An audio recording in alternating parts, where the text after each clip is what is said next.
guys, welcome to another episode of Volume Up. I'm Leslie Jespersen, and my guest this week is a friend of mine named Stacy Rush. Stacy is a counselor, and she's going to be talking with us about the Enneagram personality test, how it relates to you and what its purpose is, how to work with it. And she's also talking to us about the EMDR therapy as made popular by that episode of Grey's Anatomy. So don't go anywhere. Make sure that you like and subscribe to this channel. And we're going to hear a word from our sponsors and get started.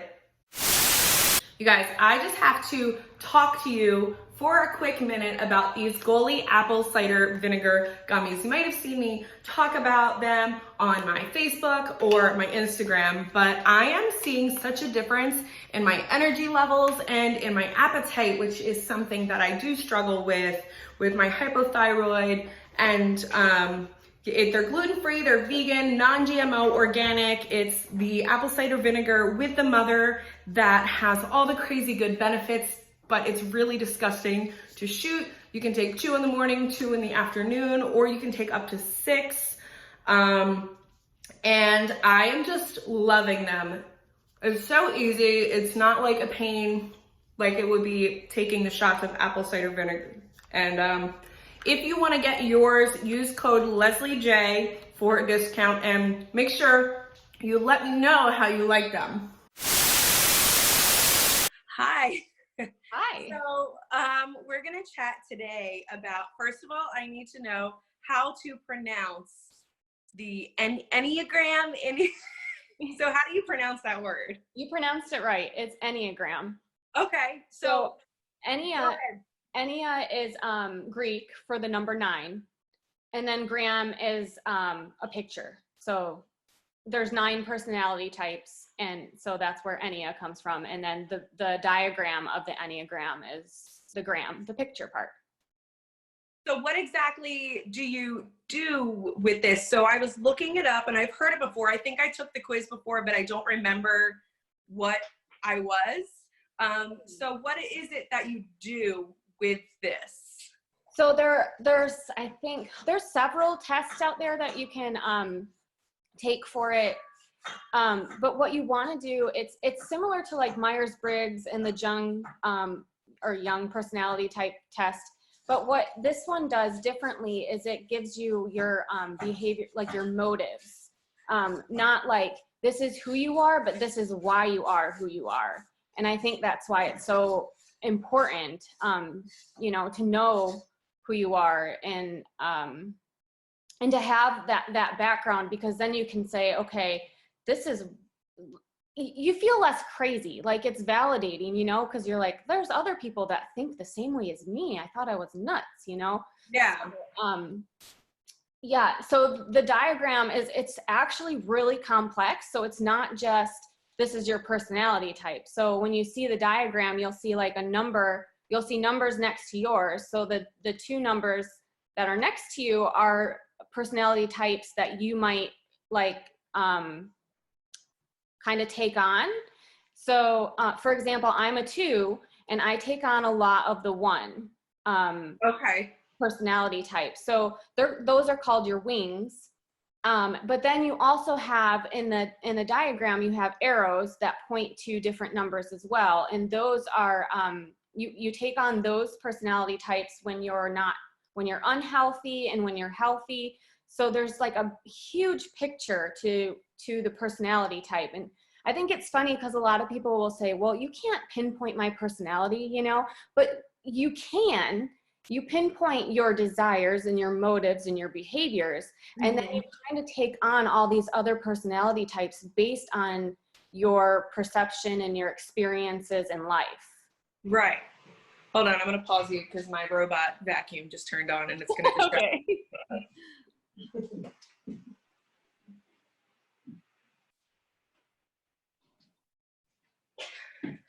Okay. Okay, I'll clip that together. So that's all really, really interesting. And do you think that it has a lot to do with like the people that you surround yourself with too? Do people, in your experience, do you see that people like take on other people's, like the more time they spend with them kind of thing? Yes. Yes. So your personality type will always be the same, but the parts Okay. that you kind of take on are very much environmental, taken on by your environment. Right. Okay. So first of all, tell me your title. Like how did you get into this? Like, what do you do? I feel like you've been in school, like working so hard for so long. So what are your credentials? Like, what's your title? So I am, right now I'm working towards a licensed professional counselor in 2 different states. So in Virginia and in North Carolina. So they each have their own titles. But that's really all you need to know is I'm a provisionally licensed counselor. And I work mostly with children, but I do like to work with adults and families and couples too. And then I took on, I started training in EMDR, which is eye movement desensitization and reprocessing therapy. Yes. Okay. I've heard a lot about this recently. Yeah, and it is phenomenal. It is amazing. The results that I've seen, I actually get it myself. I go to a therapist and have it done on me, and it's just been life-changing. But in my training, they introduced the Enneagram, and I was like, wow, that's so interesting. And I would love to be able to do that like with my clients, because I think it gives you like a basis. And as a counselor, it lets me know, what their experiences and their perceptions are. It kind of gives us a ground to kind of start the foundation and work.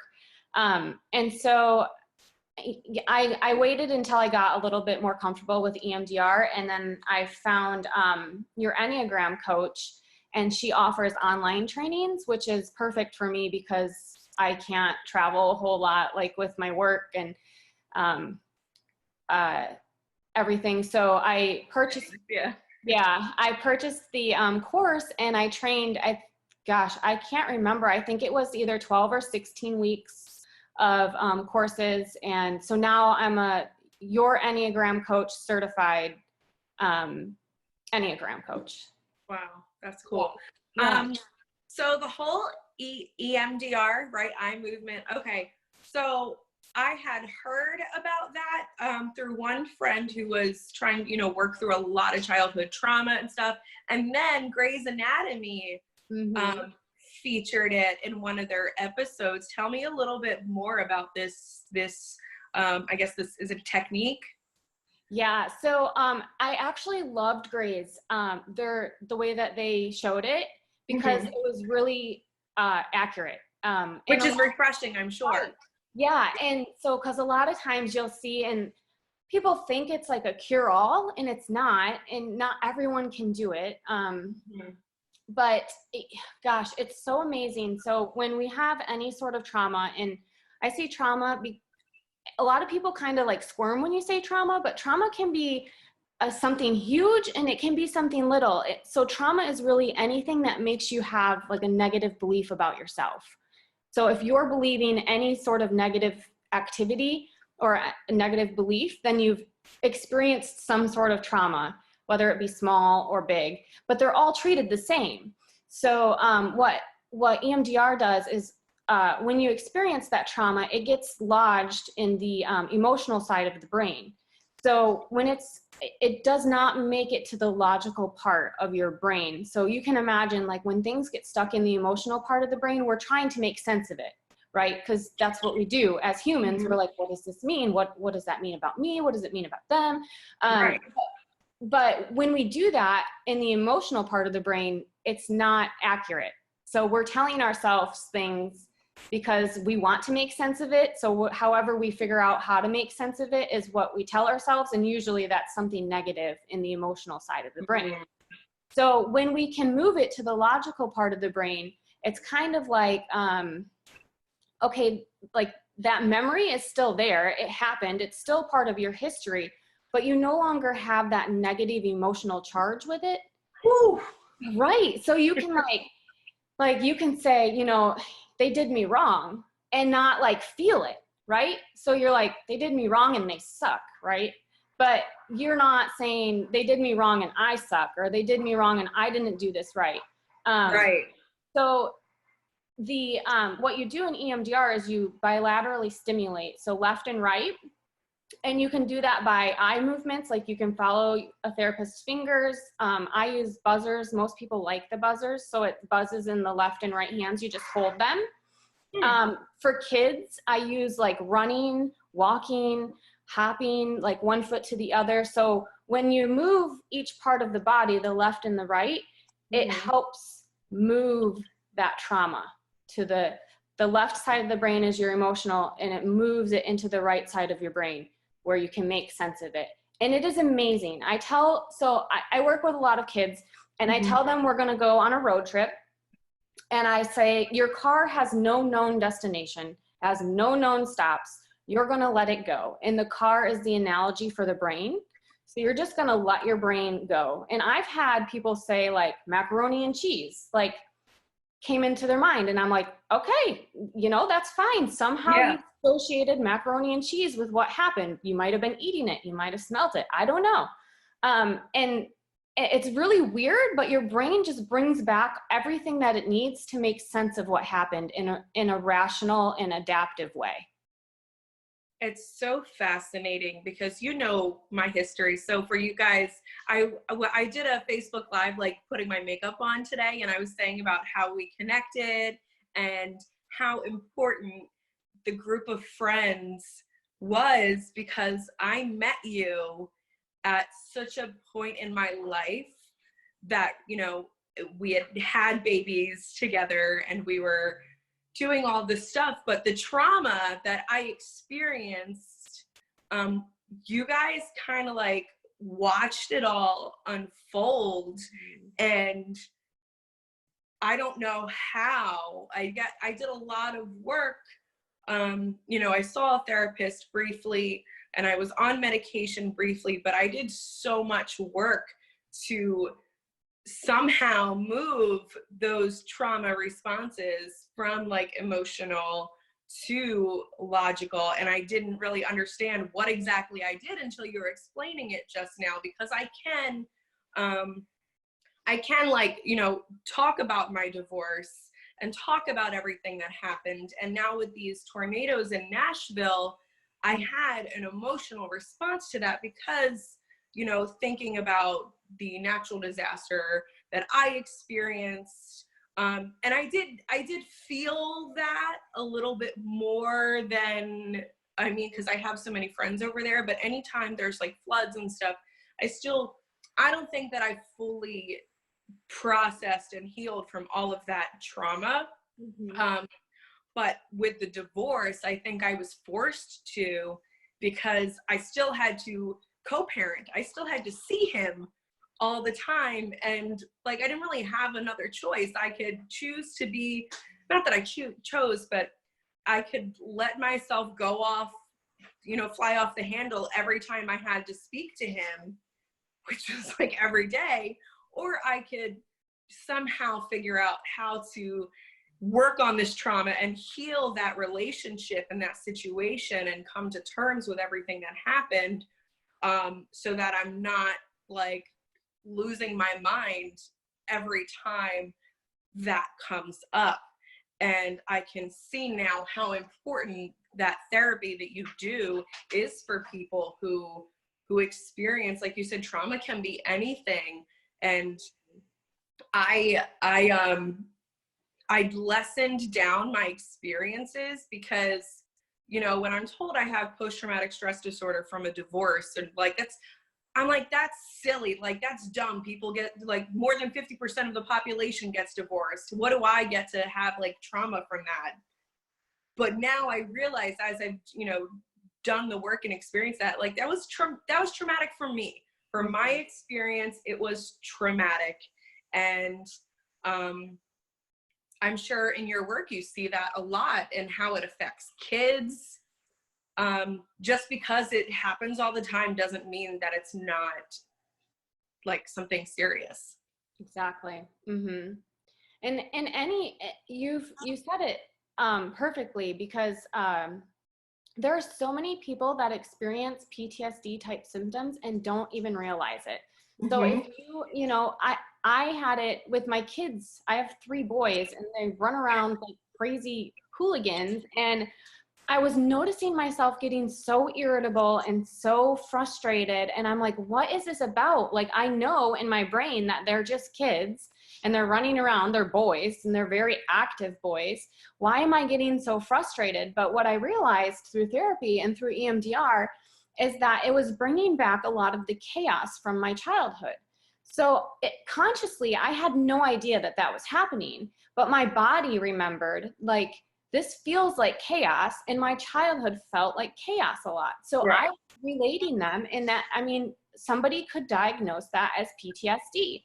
Even though it wasn't consciously there, my body was saying, I'm right back into childhood right now. And just knowing and understanding and learning that, like, my parenting has changed dramatically since then. And it's seriously, it's so amazing the things that your body can remember and your brain doesn't.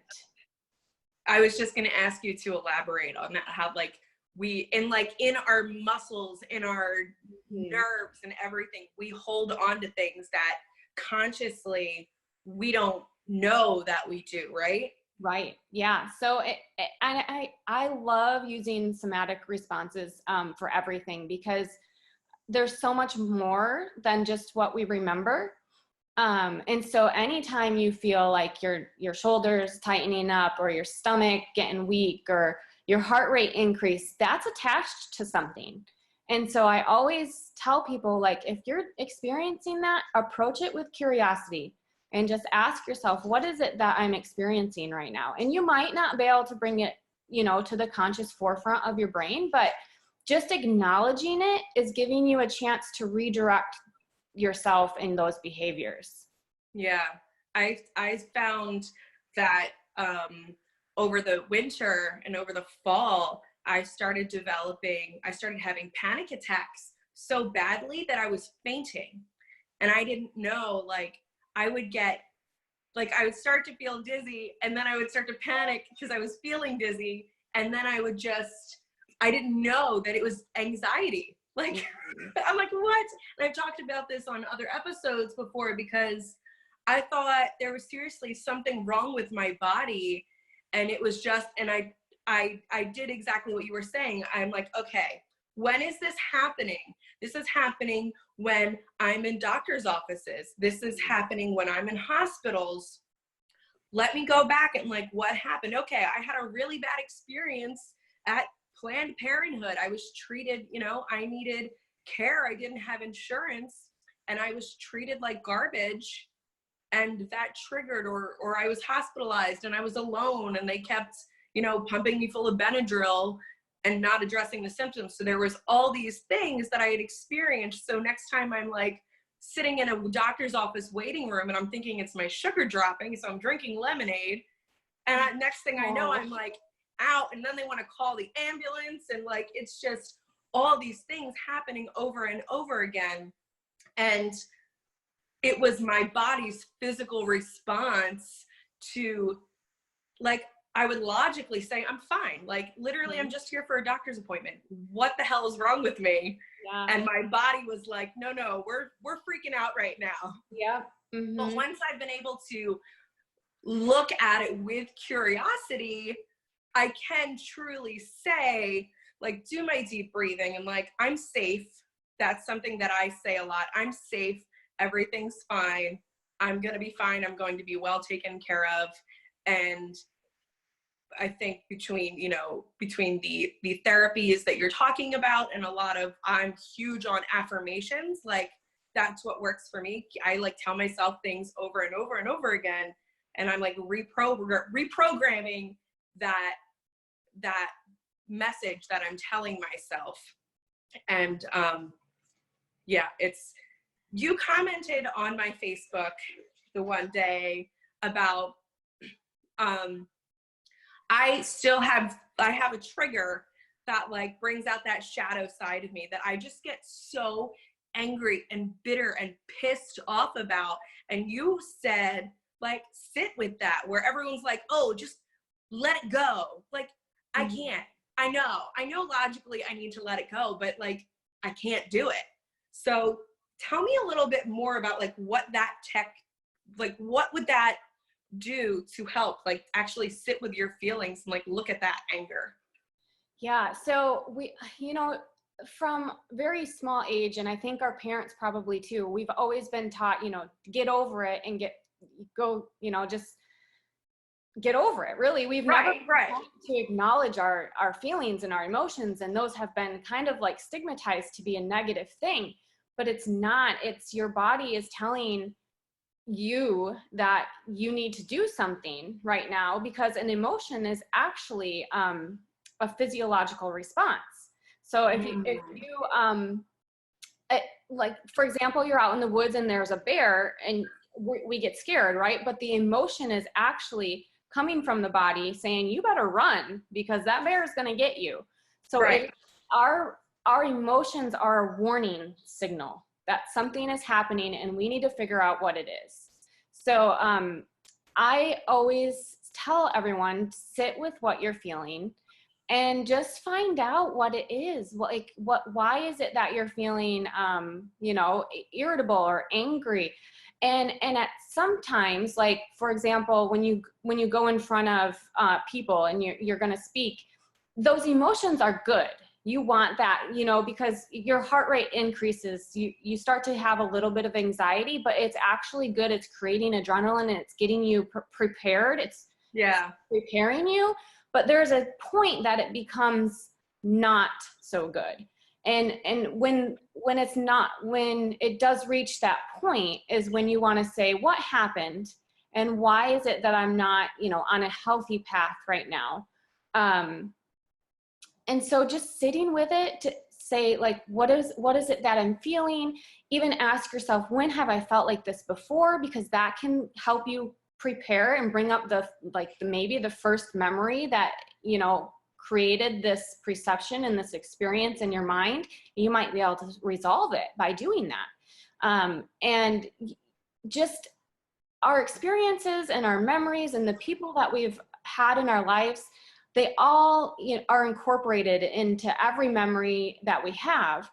And by, I just kind of lost my train of thought, but by acknowledging that and by really just kind of discovering your path, you'll be able to say, I know why I'm feeling like that.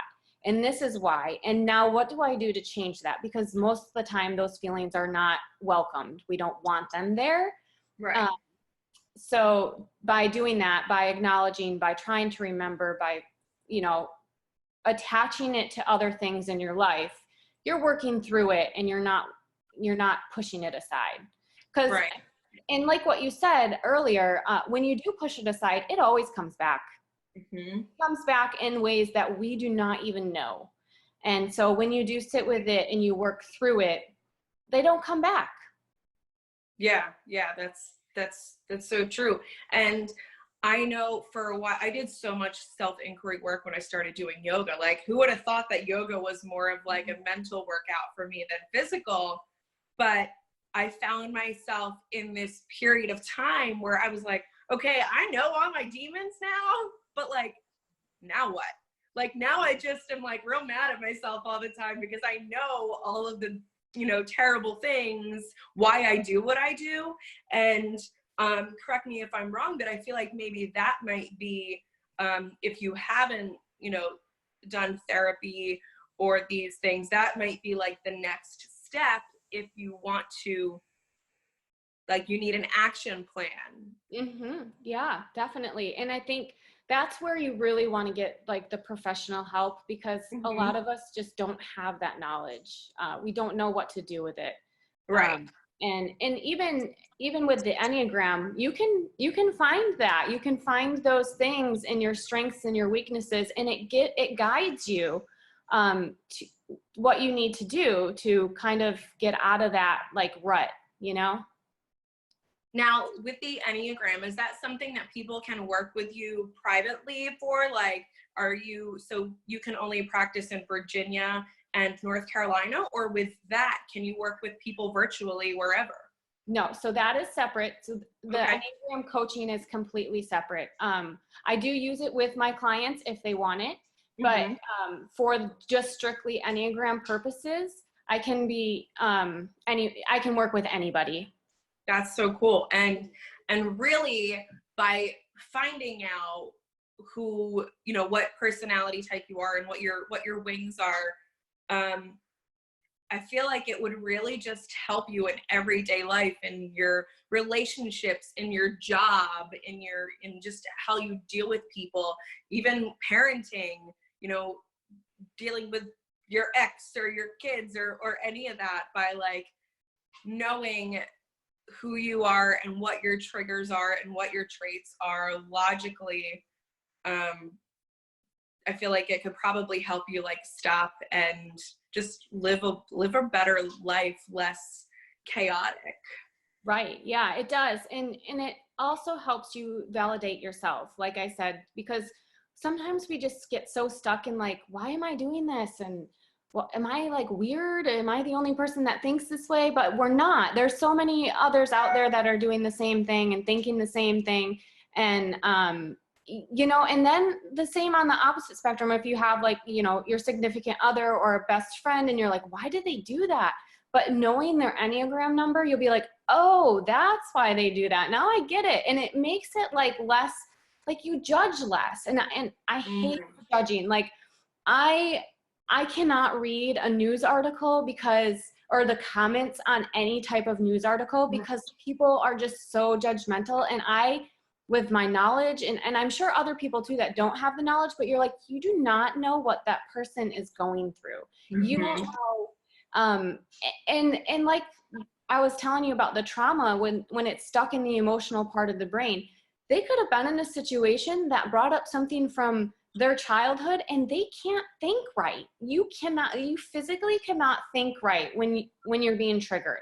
And so you can't judge other people. Like, it's just it's not good. And if you are judging someone else, guess what? You've got your own triggers because you're not on a healthy path. And so knowing the Enneagram and knowing like your number and the people that are close to you, their numbers, and even like people you work with, it's so good because as a supervisor, you can say, all right, I know that they're probably doing this because they are this. And how can I help them? You'll be able to take on, the different techniques to help them kind of gravitate more towards the healthy path. Absolutely. Yeah. Well, I think it's so fascinating. And I don't remember what type I am, so I'm going to talk with you privately to figure out which one I am. And it'll probably help to know Eric's type as well, we're 6 months into living together and we have a puppy and 2 children in this house and it's just chaos a lot. So I think that would help us. And I'd like to end on saying like they're probably, correct me if I'm wrong, but like it doesn't mean that there's anything wrong if you like, you can work on this stuff even if there's not like huge issues. Right. It doesn't have to be like you're on the verge of getting fired or breaking up to do this stuff. You can just do it to improve in general. Right. Just increase your self-awareness because the healthiest people just have, the most biggest and best self-awareness. And I think that's key. That's key to everything. To be healthy, to feel healthy is having self-awareness. And unfortunately we don't get taught that. Truth. It takes us like to probably most of people like until they're like in their 30s or like they've already experienced some crazy stuff when they realize, oh, there's some things that I need to work through, or this happened in childhood, or I have no idea what, but I know that I need to do something about this. So, and I think our generation is finally being vocal about it and finally taking the steps and making the effort to be more self-aware. Whereas, our parents' generation and our grandparents' generation, like you were saying before, it's just like, no, we don't talk about that. This is the way it is. We don't talk about it. And even like that generational trauma, and I'm getting like probably like real spiritual, but like I think we absorb a lot of trauma from our ancestors, and that stuff is passed down. So like by talking about this stuff, by putting in the work, I think we're stopping this cycle and not transferring all this stuff to our children, which is key, right? Because who knows when the world's going to end. Right. You know, Yeah. it's not for us to know. So we got to do the work. Exactly. 100%. Stacy, thank you so much for chatting with me today. If you want to contact Stacy, just leave a comment on this video and I'll get you guys connected. If you want to work more on your Enneagram, if you want to find out more, just leave a comment and I'll connect you guys. So have a great day, everybody. So that was so good. Oh, thanks. I learned a lot. I think this will be really good to talk about it, because I think like the Enneagram and like the EMDR, they might be like buzzwords, Mm-hmm. but like that's okay if people are taking notice and learning about it. Yeah. Why not? That's what we want. We just want, you know, the awareness out there. And gosh, after doing it myself, I'm like, I wish everyone could do this, because it's life-changing. It really is. Yeah, I know, like I have something that I know that I need to work on, but I just don't know how to do it, is like my eating patterns and my weight and stuff, because when I stopped drinking, I gained 30 pounds, and food is like my solution to everything. And I know that that's a generational thing. All the women in my family are morbidly obese, and it's like, oh, there's food for every celebration. Food fixes everything, and that's how we show our love. And I see how it's affecting my life in this. So I'm like, all right, that's something that I need to figure out how to work on. So that's my goal.